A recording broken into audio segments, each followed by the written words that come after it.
Hello, আসসালামু আলাইকুম রহমতুল্লাহ। দেখেন আমি কোথায় এসেছি। এটা চর আলেকজান্ডার মেঘনা বিচ। কত সুন্দর পরিবেশ, দেখেন কত সুন্দর একটি খেলনা। আসলে এটি বাসা বাড়িতে টাঙিয়ে রাখলে বা ব্যালকনিতে এটা থাকলে কত সুন্দর দেখায়। দেখেন কত নিখুঁতভাবে এটা তৈরি করা হয়েছে এবং পাখির মতো রিয়েল ইট ইজ, একবারে মনে হচ্ছে রিয়েল এটা।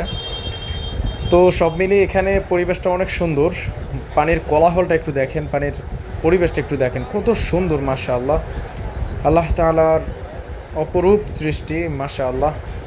সুবহানাল্লাহ, আল্লাহ তাআলা আমাদেরকে দেখার সুযোগ করে দিয়েছে বলে আজকে এই দুই চোখ দিয়ে দেখতে পাচ্ছি। এত সুন্দর, এত সুন্দর। এই যে সূর্যটার যখন ডুবে যাচ্ছিল, সূর্যটা ডুবে যাওয়ার প্রায় আধা ঘন্টা 1 ঘন্টা আগে আমি এই ফুটেজটা নিয়েছিলাম।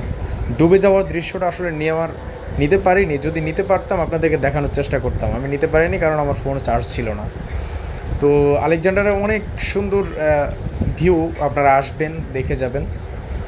এই যে এই লোকটি দেখছেন, আমরা এই লোকটিকে একটু দেখি। এই লোকটাকে আমি আবার দেখাচ্ছি। এই লোকটার একটা হাত নেই। যারা এসেছেন অবশ্যই তারা দেখেছেন এই লোকটার অবস্থা। তো এখান থেকে বোঝাই যাচ্ছে যে যতই খারাপ হোক না অবস্থা, কিন্তু কাজ ছাড়া যাবে না। অর্থাৎ অলসতামি করে ঘরে বসে থাকা যাবে না, বা কারো কাছে টাকা চাওয়া যাবে না। তো এই ছিল আজকের ভিডিও। সব ভালো থাকবেন, সুস্থ থাকবেন। আল্লাহ হাফেজ।